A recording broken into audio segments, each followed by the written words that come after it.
half of her face looks like it's disintegrating. I was grasping at straws, trying to figure out what was wrong with her. There was no denying it. I knew that my face was sinking in. I was so scared that they weren't going to find out what it was, and that when they did find out, it was going to be too late. He had no control over his body anymore. He couldn't close his eyes at all. From that point on, I don't remember anything. Next, two medical mysteries that defied the experts. When 13-year-old Nichole Beavers starts to slowly lose her hair, no one takes much notice, until the entire right side of her face begins to literally cave in. I was terrified, honestly. I was completely terrified. Then, when a seemingly simple case of the flu hits Kevin Hughes, he doesn't think much of it. Little does Kevin know, he's about to begin a desperate fight for his life. I was scared out of my mind. I just kept thinking, what could be going on in his body that's doing this to him? What else could possibly happen to him next? When illness strikes, we look to doctors to give us answers. But what if they can't? For these unlucky patients, diagnosis is a mystery.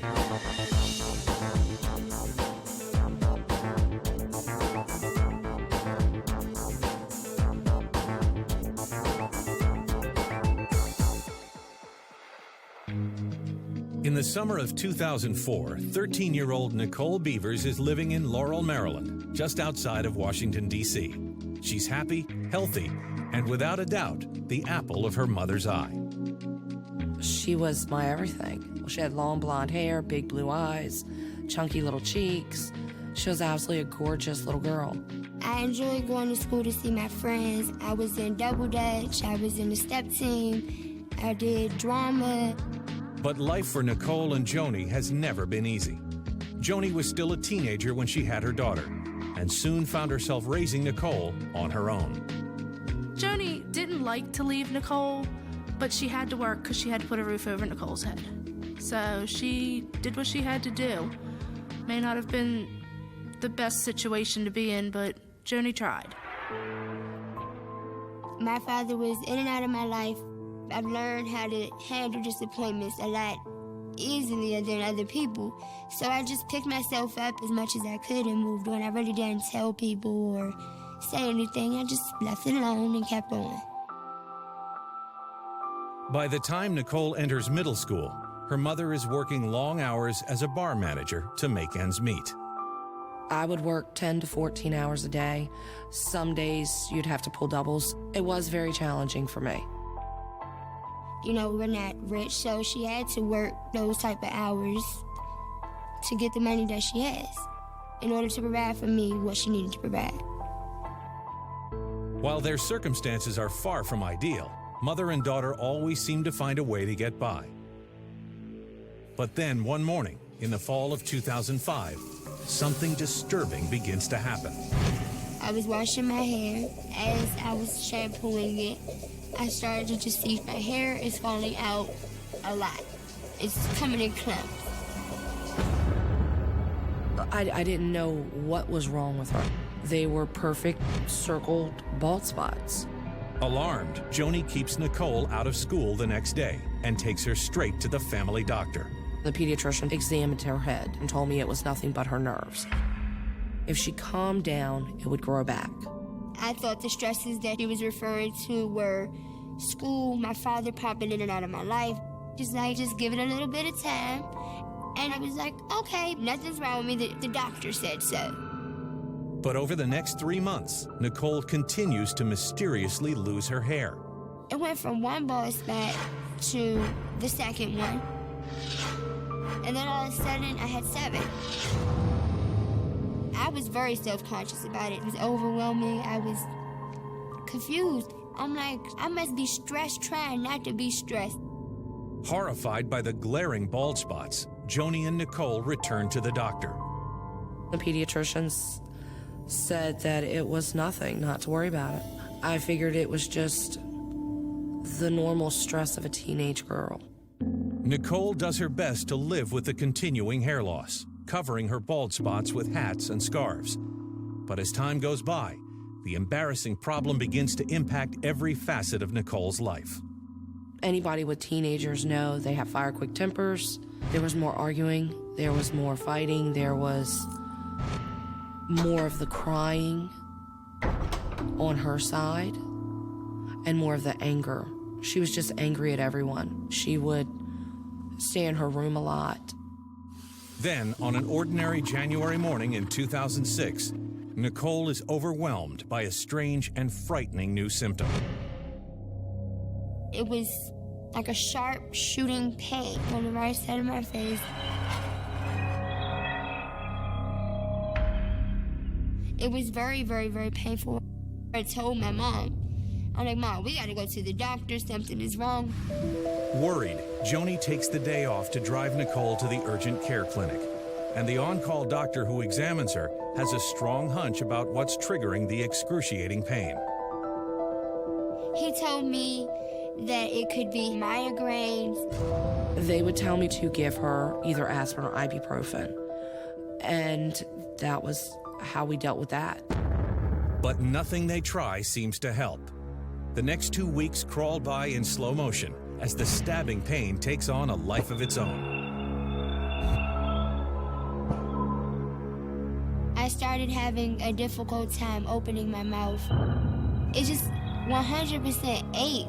It just felt like there were bolts inside of my jaw. Suspecting that the pain in Nichole's jaw could be coming from her teeth, Joni schedules an emergency appointment with their family dentist. They did the x-rays. Her teeth were overlapping. They were very compacted. They told me they could not do anything for her until she turned 16. She had to have her next growth spurt before they could do anything, and then they would start to remove some of the teeth that were compacted. Now there's nothing Nichole can do but grin and bear it. To keep her mind off the pain, she does her best to concentrate on school and friends. I told myself all the time, everything will be okay. I am strong. I told myself, I'm very resilient. I will get through it all. Then, one evening, as she's getting ready to go out with some friends, she notices something odd about her mouth. I started putting, lip liner on, and as I would put the lip liner on, I would see my lips were not straight. But when Nichole complains to her mother, Joni just chalks it up to a case of teenage self-consciousness. My mom would say stuff like, that's normal. Every person finds something that they think is an imperfection on their body, and I don't see that. I don't think any normal girl is very confident about their body at that age because you're growing, you're developing. I would tell my daughter she was beautiful. Nichole does her best to ignore it, but it isn't long before the shooting pain in her jaw takes a sudden and alarming turn for the worse. The pain was excruciating. It would have me in tears. I wouldn't eat for days. I would just not eat. Nichole begins losing weight, at first slowly, but soon the weight is melting off at a staggering rate. By the end of the summer, Nichole has dropped more than 30 pounds. I got scared, I really did. I wasn't exercising, I wasn't dieting. Suddenly, it's all too clear that something is very wrong. As the months went by, I started noticing my face sinking in. I was terrified, honestly. I was completely terrified. And when Nichole's godmother, Katie, comes to visit in August, she can hardly believe her eyes. She opened the door and I just looked at her. It was just such a difference. I see this child in front of me and half of her face looks like it's just disintegrating. I knew something was wrong, that I needed help, that I was not like everyone else, that there was really something wrong with me.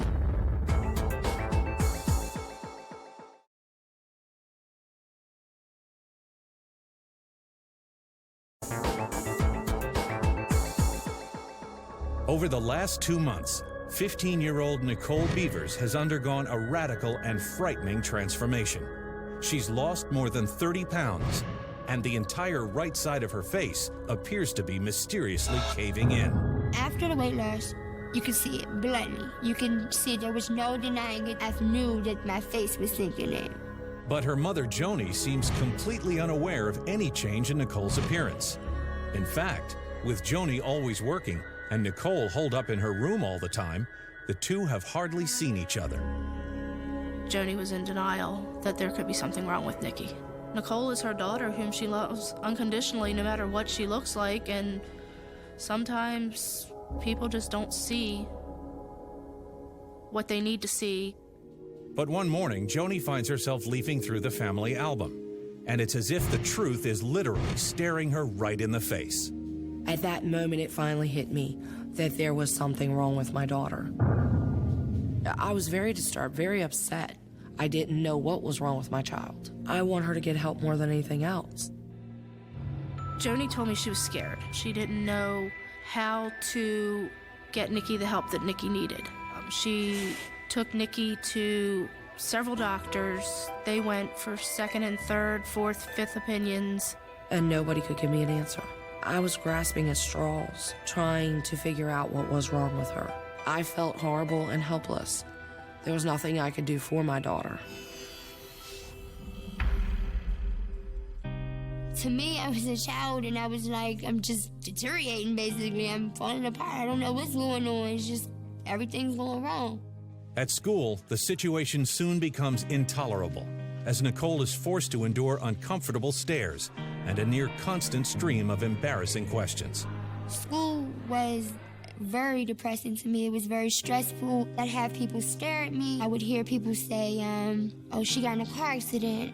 I had to start wearing my hair over my face the way, like this. It would be down where no one could see me. We'll see this side of my face. I told my mom, I hate going to school. She thought she looked horrible. She didn't want anyone to see her. It's heartbreaking to watch your child crumble in front of you. By September, Nicole has reached her wit's end, and the 16-year-old makes a very difficult decision. I just couldn't deal with it at all. Legally, you can drop out of school at the age of 16 without a mother or a parent at all. So I walked in, I signed out. The day that I signed out, I registered to take my GED. But while she's no longer subject to the scrutiny of her classmates, there's no escape from the pain in her jaw, which just keeps getting worse. Nikki told me that the pain was excruciating and it was constant and it never stopped, and it felt like somebody was constantly pounding on her face. Everything was strange because it was all happening on the same side, on the right side of my face. Hoping that the dentist can help with the pain, Joni schedules another appointment. But x-rays reveal a shocking turn of events.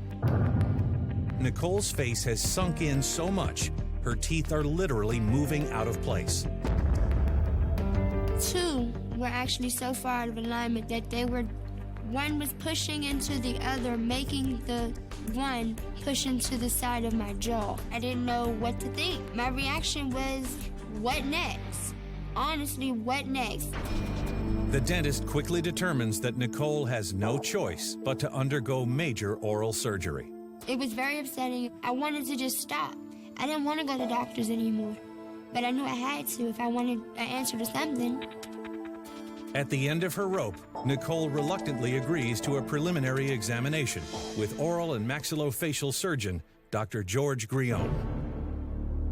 I went through Nicole's past medical history, and we did a thorough x-ray evaluation of the situation.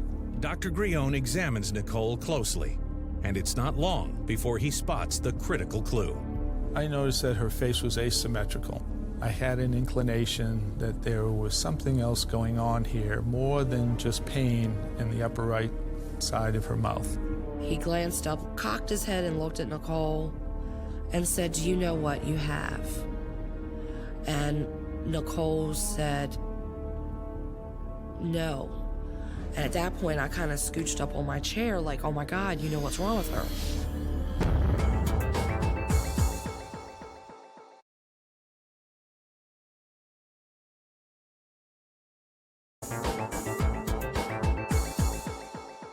For the last 3 years, Nicole Beavers has endured a constellation of bizarre symptoms that no one can explain. She has agonizing pain in her jaw, and, to her horror, The entire right side of her face is literally caving in. Now, oral and maxillofacial surgeon Dr. George Grione has finally figured out why. Based on the symptoms that Nicole presented with, I diagnosed her with Parry-Romberg Syndrome. Parry-Romberg Syndrome is a rare disorder in which patients experience slow, progressive degeneration of half their face. In healthy individuals, the tissue and muscles of the face are nourished by a continual flow of blood. But in patients like Nicole, doctors believe that the nerves are impaired, preventing blood flow and causing the bone, muscle, and tissue of her face to atrophy. If there is not enough blood flow to the area, basically that area of your body is malnourished. And so it starts to atrophy or disappear. And it gets smaller and smaller. The bone decalcifies and the soft tissues waste away. The skin becomes thinner and thinner. At this stage, on the right side of Nicole's face, it was much like a balloon that had been stretched over bone. I was confused because I didn't know what it was. I was very angry. I was very sad. It's difficult for the patients because they're seeing their face disappear before their eyes. This is our presentation to the world. We talk to people, we interact with people. Everything we do is on a face-to-face basis. And psychologically, socially, everybody wants to be normal. I felt relief in some way because there was a name. Now you can build off that name. All of Nicole's bizarre symptoms can be traced back to Parry-Romberg Syndrome. Dr. Grione believes the first sign of it came when Nicole was 13 and began losing handfuls of hair. The theory is that the nerves decrease the blood supply. If we don't have blood supply to an area, the hair won't grow. As the disease progressed, Nicole began to actually feel the effects of an insufficient blood flow to her jaw. She had a lack of development of the upper jaw on the right side. Therefore, her teeth were crowded. They were also misshapen, all of which can lead to severe pain in that area. It's a relief to Joni and Nicole to finally have a diagnosis, but they can't help but wonder how so many of their doctors failed to grasp the severity of the problem. It's a very rare disease, and we really don't know the incidence of it at this time. It's a diagnosis that's based on the symptoms that present themselves. There is not, at this stage, a lab test one can take. We can't send blood in. We can't do other tests that normally we often do in medicine. Unfortunately, there is no cure for Parry-Romberg Syndrome. Being able to give a patient a diagnosis and offering no cure is a frustrating situation. While there's nothing Dr. Grione can do to reverse the atrophy in Nicole's jaw, her pain can be managed with prescription drugs. But what no one knows is how far the deterioration will go. I was very scared, very worried about it. Who's to say that it's not going to start deteriorating the tissue and the muscle mass and the ligaments that go through the rest of her body on her right side? And they all hit me at once. Every emotion of mine came back to back and even felt like they were overlapping each other, coming at the same exact time. I was scared. I was terrified, actually.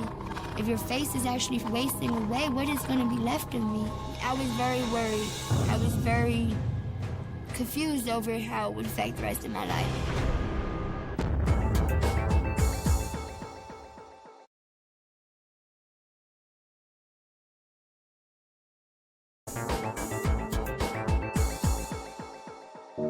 16-year-old Nicole Bevers has just learned that she has Parry-Romberg Syndrome, a rare disorder that is destroying one side of her face.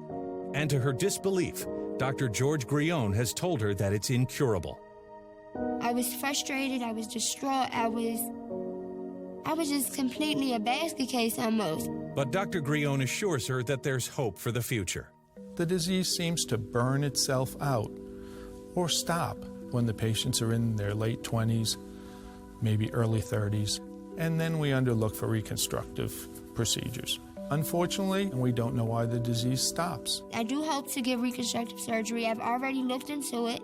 I've been sitting and waiting for the disease to stop. We wait at least 1 to 2 years after we're sure there are no furthering symptoms of the disease. And then we look into restoring the patient's face to a normal anatomy as much as is feasible. Dr. Grion's optimistic that cosmetic surgeons can ultimately bring Nicole's face back, close to what it looked like before. I want her to be able to come back to being who she used to be. I pray for that every day. But while Nicole will have to wait to undergo reconstructive surgery, she's fortunate to have received her diagnosis when she did. Often what happens in patients who are undiagnosed, they may go through processes of hair grafting or tissue grafts are done to their face. Unfortunately, unless the disease has ceased, all those efforts are pretty much in vain. The process will continue to affect those tissues that are transplanted into that area, leaving the patient with a result that may even be worse. Today, Nicole is 18 years old. She's passed her GED and is attending a local college. I am pursuing a master's degree in criminal justice with a double major in business administration as well. And while she doesn't know when she'll be ready for reconstructive surgery, she's made peace with the face that the world now sees. She used to wear her hair cupped into her face to cover it. And every once in a while, she'd flip her hair up and say, "Today you get to see the evil twin." And she'd let her hair back down. That doesn't happen anymore. She doesn't hide that. She's not scared of it anymore. And despite the many uncertainties that lie ahead, Nicole is determined to live her life in the present. Nicole is my hero in every aspect of the word. She gets up every day. She battles this disease every day. She battles the stares and the questions that people have. I don't know anyone braver than she is. I'm very hopeful for myself and for everyone else. I believe it is very important to raise awareness for Parry-Romberg Syndrome because I want people to know that they're not by themselves. When people stare at my face, now I can educate them. While Nicole Beavers was forced to endure disfiguring and painful symptoms over a period of 3 years, Kevin Hughes went from perfect health to death's door in less than 3 weeks.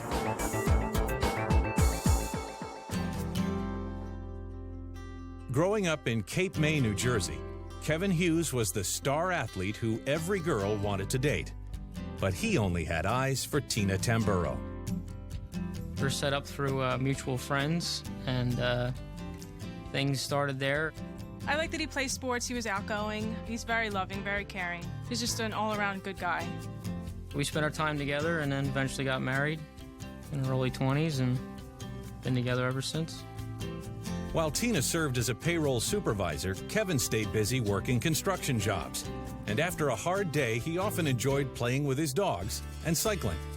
I probably average around 30-mile rides, and in the summertime, I average about 120 to 150 miles a week. He was always energetic, always just really into, staying fit and healthy.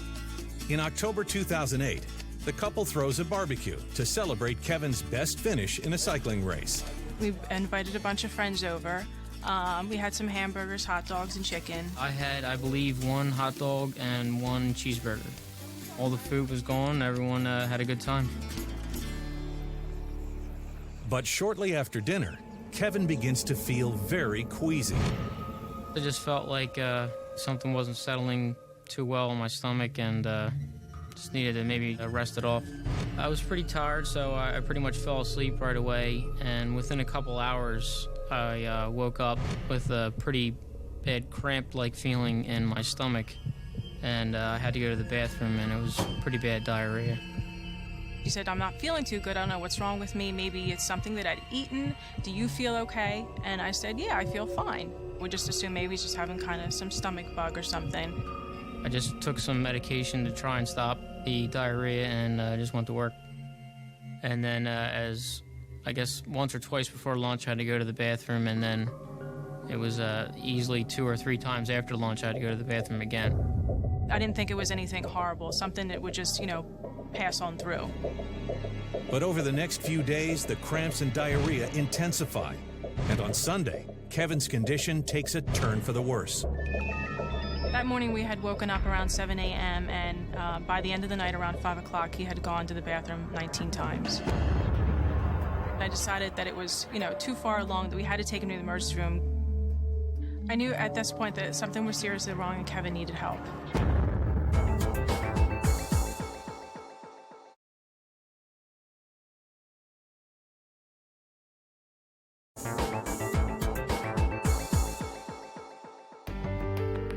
For the past 5 days, Kevin Hughes has been suffering from a severe case of diarrhea, and his wife Tina has just rushed him to the emergency room. He's never been this sick before, so it did alarm me a lot. I was just looking for someone to give me an answer or give me something to knock this thing out. In the ER, the on-call doctor immediately sends Kevin for a round of tests. They did an EKG, they did some blood work on him, they also performed a stool sample on him. But the tests reveal nothing out of the ordinary, and the doctor's best guess is that Kevin has the flu. And my reaction to that was just, okay, it could possibly be the flu, nothing more than that. And I thought it would disappear within a couple days. Tina and Kevin head home, and sure enough, his symptoms soon clear up. By the end of that week, things were getting back to normal. I walked in the door on Sunday, and he was perfectly fine. He was really just absolutely back to himself. And in fact, that Sunday we had gone for a walk with our dogs on a wooded trail. But just as Kevin's starting to feel like he's in the clear, a frightening new symptom emerges. I woke up and started to walk. I started to feel a little woozy, almost as if like I were drunk. And I was hoping within a couple hours I would start to feel normal and back to myself again. Kevin decides to head into work, but once he's there, the dizziness only intensifies. It was like my balance, my equilibrium was out a little bit, and then it started to get worse through the day. It was like I had to concentrate harder to be able to walk straight, and within a few hours, I called my wife and told her that things weren't feeling right. I immediately told Kevin to come home. Alarmed, Tina rushes home to meet him, but nothing could have prepared her for the state Kevin is in. Kevin was missing steps. He was actually stepping down before the steps were there. He said, yes, I know, I noticed that I've been doing it all day. It is kind of scary for me. I don't know what's going on. He was just really off balance. He couldn't open the door by himself. I was afraid that if he did that, maybe he would fall over. Yeah, it was very unsettling not being able to control myself. Just to walk across the room was definitely very frightening. I couldn't hold him up any longer on my own. And when we had gotten into the emergency room, we had gotten a wheelchair for him to sit in. At the ER, Kevin is examined by the on-call doctor, who notes that he has a low fever. And putting Kevin's seemingly unrelated symptoms together, she comes up with a new theory. The doctors had a suspicion that it was Lyme disease. Lyme disease is a bacterial infection caused by a bite from an infected tick. Classic symptoms include weakness of the limbs, fever, and gastrointestinal distress. The diagnosis makes sense to Tina. We had found ticks on our dogs that same night, and possibly maybe he had gotten bitten by a tick. At that point, I was very relieved that they would, perform some tests, that something would show up to tell us what was going on. But the findings are negative for Lyme disease. And though doctors perform test after test, they find nothing wrong. All they can suggest is that Tina call a neurologist. The doctors have said they couldn't keep him because, nothing was showing up in the test. They were going to discharge me, and we knew things weren't right at the time, and we couldn't understand why they were going to let us go. I said, don't send him home. You can't send him home like this. I'm afraid something's going to happen in his sleep. Reluctantly, Tina and Kevin return home. But the next morning, before Tina even has a chance to call the neurologist, an alarming new symptom emerges. I had noticed that Kevin was starting to struggle to speak a little bit. His voice was sounding distorted. I don't feel okay. I was really trying to concentrate to speak, without slurring my words, and I just couldn't control it. His voice had sounded like somebody was holding his tongue when he was starting to talk. It would sound like, I don't feel right. I was very, very scared at that point. I didn't know what to do. I was in shock. Terrified by what she's hearing, Tina rushes Kevin back to the ER yet again. At first, I thought it sounded like he had a stroke. If somebody had a stroke, like having to struggle to speak a little bit, like if he had that kind of slur, that's what it sounded like. As soon as the ER doctor hears Kevin's halting speech, he doesn't think Kevin has had a stroke, but is suffering from some kind of neurological imbalance. If he's right, the problem should show up in a coordination test. The doctors had gotten him up to try and get him to walk, maybe like a straight line to see if he could do it, and he just fell into the wall. They also gave Kevin a coordination test to where they had him pointing to the doctor's fingers or pointing himself to his nose, trying to point out stuff while it was moving, and he couldn't keep up with it. You can tell, like, he was so scared, and I've never seen my husband like that ever. Alarmed, the on-call doctor admits Kevin to the hospital so they can run more tests. But within just hours, Kevin loses control of another basic function. Usually Kevin has 20/20 vision, and they'd asked him to read just the clearest line that he could read, and he couldn't read anything, not one letter. All Tina can do is look on in horror as her husband seems to be deteriorating right before her eyes. What else could possibly happen to him next? To make matters worse, none of the tests they've performed shed any light on Kevin's bizarre symptoms. They were prodding him nonstop, drawing on his blood, MRIs, CAT scans again, EKGs. They had him on heart monitors and stuff like that, and still, nothing was coming back abnormal. It was just extremely frustrating to not know what was going on at that point. The doctors are completely baffled. Kevin is obviously sick, but the tests show nothing wrong. Unfortunately, it isn't long before he takes yet another shocking turn for the worse. Kevin couldn't close his eyes at all. They were completely open. He couldn't move them to side. They were just fixed. From that point on, I don't remember anything. He was really emotional that night and kept telling me that he was really, really scared and that he thought he was going to die.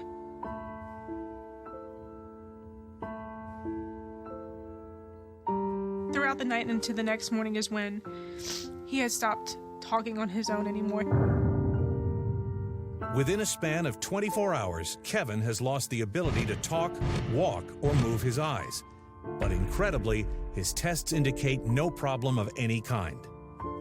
With no answer in sight, and Kevin in rapid decline, the team calls in neurologist Andro Zangaladze. I immediately understood that his condition was serious. I was looking for different causes of his condition. We excluded that he had a stroke by negative MRIs. We also ruled out tumor in the brain because MRI was normal. I had hoped that he would perform a miracle, for God's sakes, you know what I mean? I was hoping that he could find something, finally, where no one else could. Over the next 3 days, Dr. Zangaladze runs test after test. But as he desperately searches for an answer, Kevin continues to go downhill fast.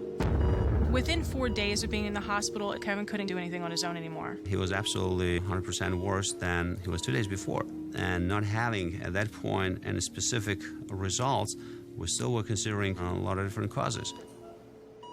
Finally, 5 days after being admitted to the hospital, Kevin lapses into unconsciousness. At that point, I thought he was going to die because he had gotten so bad to the point where I didn't think he would return back to his normal self.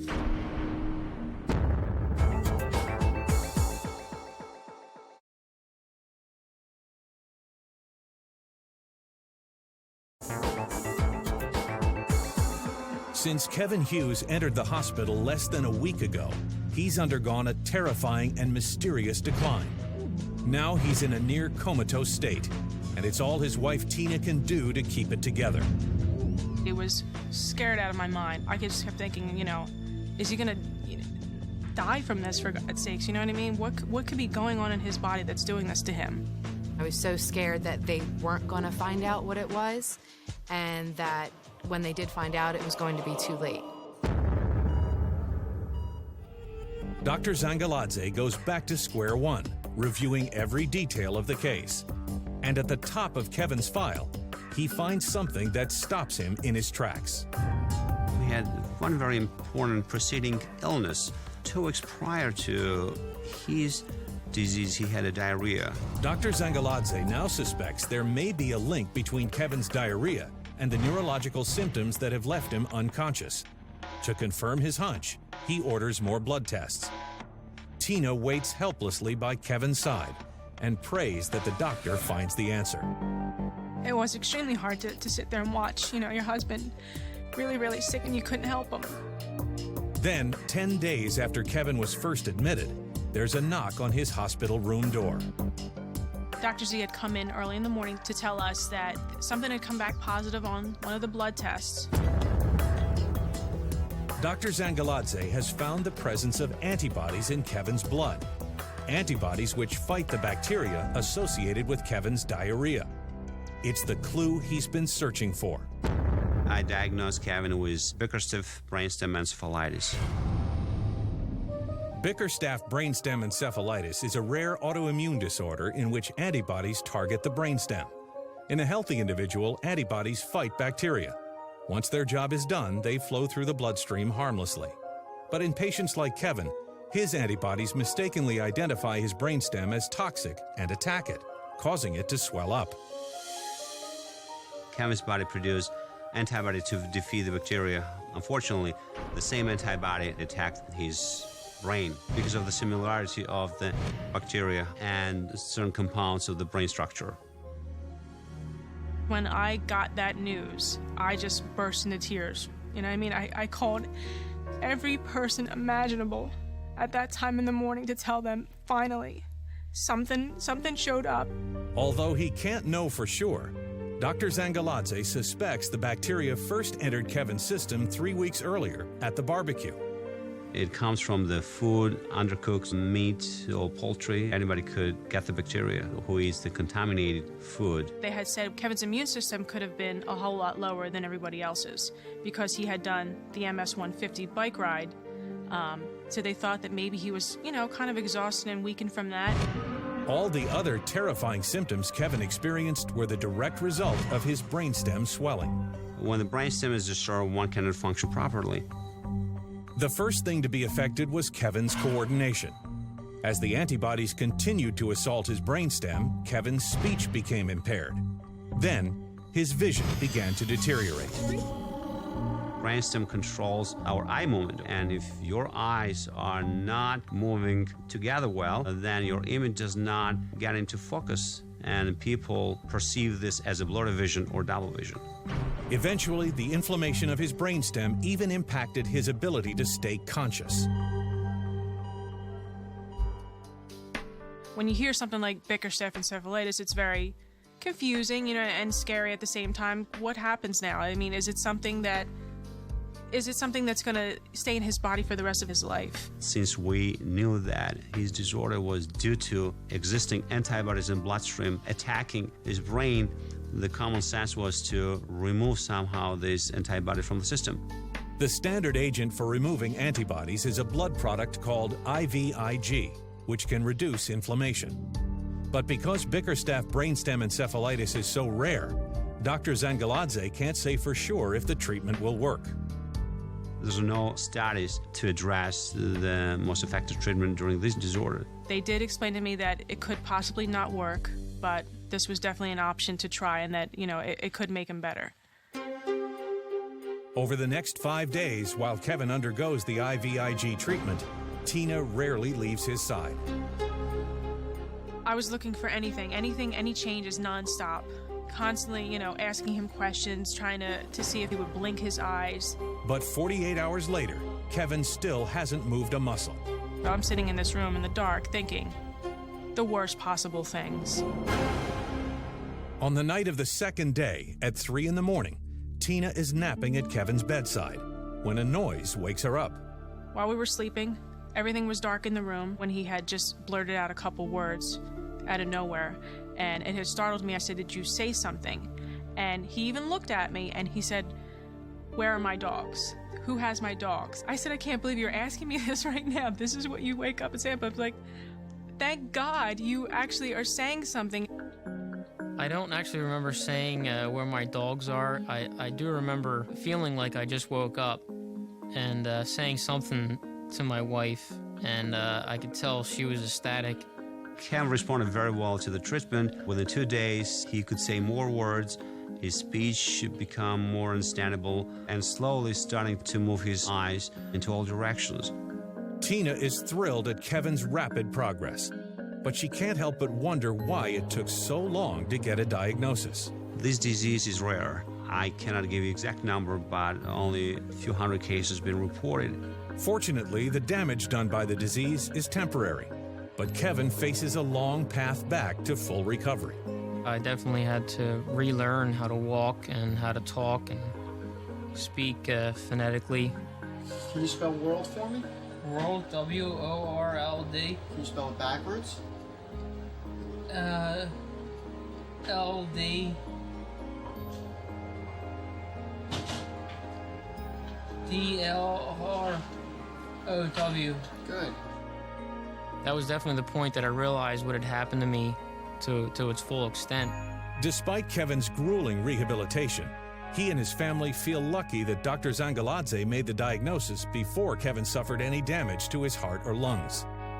If we wouldn't make the diagnosis promptly, he could have died.